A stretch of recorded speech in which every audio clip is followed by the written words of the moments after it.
শ্রী শ্রী ঠাকুর মহারাজকে প্রণাম জানিয়ে নিগমানন্দ আর্যদর্পণ থেকে মন সম্পর্কে এর পরবর্তী অংশ আমি আজ পড়ে শোনাব।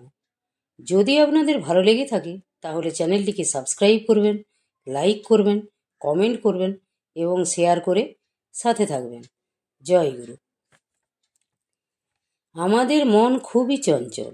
কর্ম করতে করতে মন অন্য চিন্তার জাল বুনে চলেছে। এটা সাধারণত প্রায় লোকের ক্ষেত্রে দেখা যায়। মন সব সময় বা বেশিরভাগ সময় ভবিষ্যৎ চিন্তা করে থাকে। অতীত সম্পর্কেও চিন্তা করে, কিন্তু বর্তমান নিয়ে চিন্তা করে না বললেই চলে। প্রথমে অতীতকাল সম্পর্কে আলোচনা করব। যা গত হয়ে গেছে তাই অতীত। অতীত অতীতই, তাকে আর কোনোদিন ফিরিয়ে আনা যাবে না। আর ভবিষ্যৎ চিন্তা করে ভবিষ্যৎ তৈরি করা যায় না। আমাদের সম্মুখে যেটা বর্তমান, সেটাকে যদি ঠিকভাবে প্রতিপালন করা যায়, সেটাই আপনার ভবিষ্যৎ হয়ে সম্মুখে আসবে। মানুষ এত সব তলিয়ে দেখে না বা বিচার করে না। অতীতে বা পূর্বজন্মে যে সমস্ত কর্ম আমরা করেছি, তার ফলস্বরূপ আমরা এই জন্ম পেয়েছি। এখন আমাদের উচিত বর্তমানে যা আমার সম্মুখে, সেটাকে ঠিকভাবে করে যেতে হবে। অর্থাৎ বর্তমানে যে কর্ম আপনার সম্মুখে আসবে, তাতেই মনকে লাগিয়ে রাখতে হবে। আর ওই কর্ম করার সময় অন্য কোনো চিন্তা মনে আনা চলবে না। যেটা আমরা দেখতে পাই, ওই ভদ্রমহিলা যেভাবে সেবা করছিলেন, অর্থাৎ অন্য কোনো চিন্তা মনে আনা চলবে না। শুধু ওই কর্মের চিন্তাতেই মনকে ডুবিয়ে রাখতে হবে। এটি হলো সব থেকে বড় সাধনা।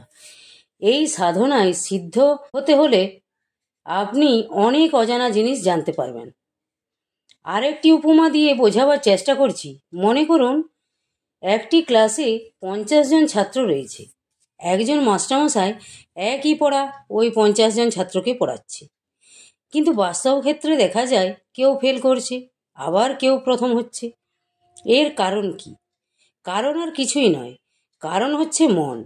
যে ছাত্রটি প্রথম হয়েছে, সে মাস্টারমশাই পড়ানোর সময় অন্য চিন্তা মনে না এনে একাগ্রভাবে শুনেছে, যার ফলে তার হৃদয়ে সেটা গাঁথা হয়ে গিয়েছে। আর যে ফেল করেছে, সে পড়ানোর সময় মনে অন্য চিন্তা এনে ভিড় করাতে কি পড়ানো হলো তা মনে রাখতে পারে না। এজন্যই স্বামীজি বলতেন, আমাকে যদি কোনো বিষয়ে ধারণা করতে হয়, তাহলে আগে কিছুক্ষণ ধ্যান করব।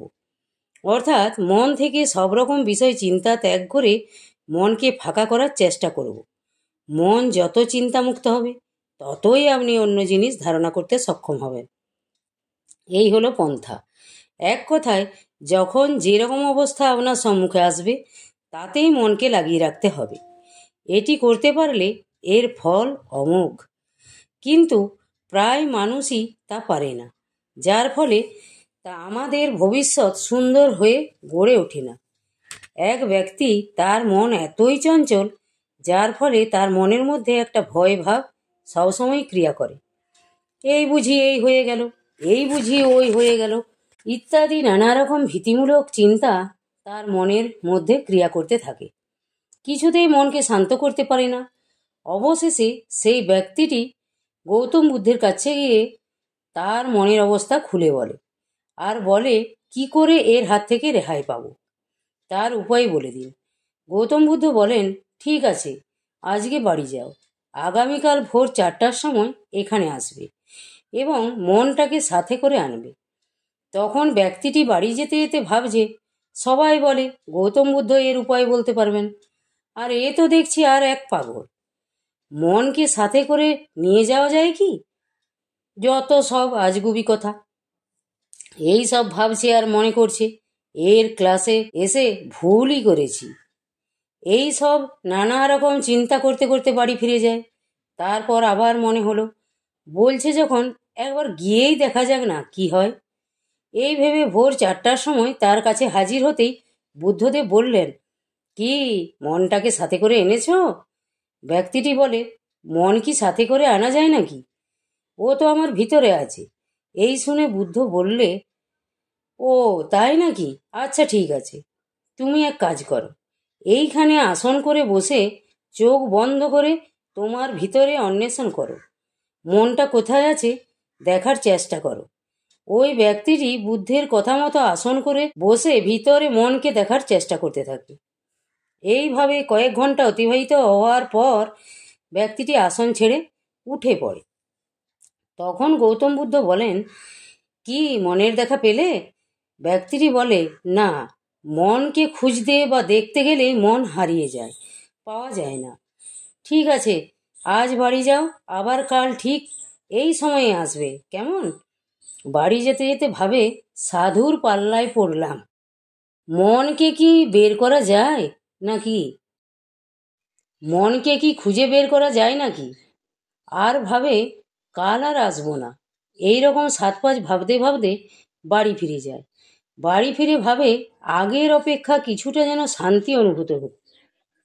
ফলে পরের দিন ভোর 4টায় বুদ্ধের কাছে গিয়ে হাজির। তিনি দেখে বললেন, গতকালের মতো আসন করে বসে তোমার ভিতরে মনকে অন্বেষণ করো। ব্যক্তিটি তাই করল এবং গতকালের তুলনায় আজকে প্রায় 4-5 ঘন্টা বেশি বসেছিল। ব্যক্তিটি আসন থেকে ওঠার পর অনেকটাই শান্তি অনুভব করতে লাগলো। গৌতম বুদ্ধ আবারও আগামীকাল একই সময় আসতে বললেন। পরের দিন আরও বেশি সময়, অর্থাৎ বিকেল পর্যন্ত বসেছিল এবং আগের অপেক্ষা মনের চঞ্চলতা অনেকটাই কমে গিয়েছে।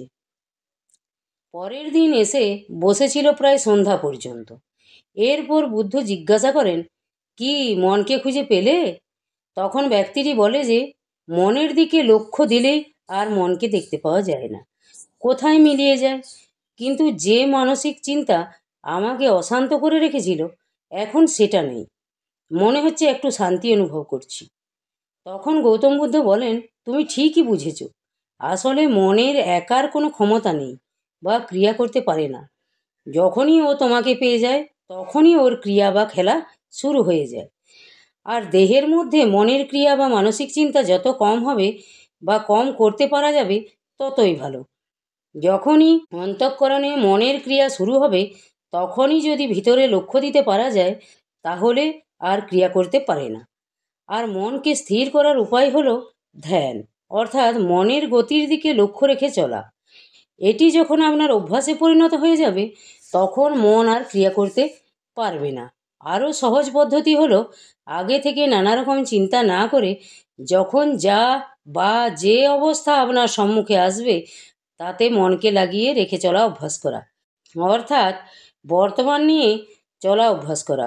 অতীত ও ভবিষ্যৎ চিন্তা যত কম হবে বা না করতে পারলে তো খুবই ভালো, কারণ এগুলি আপনার কর্মের বহর বাড়িয়ে দেয়। লাভ কিছুই হয় না, তবু মানুষ তাই করে। এক কথায়, মন মানুষকে আষ্টে পৃষ্ঠে বেঁধে ঘোরাচ্ছে, তবু মানুষের বোধ জাগে না।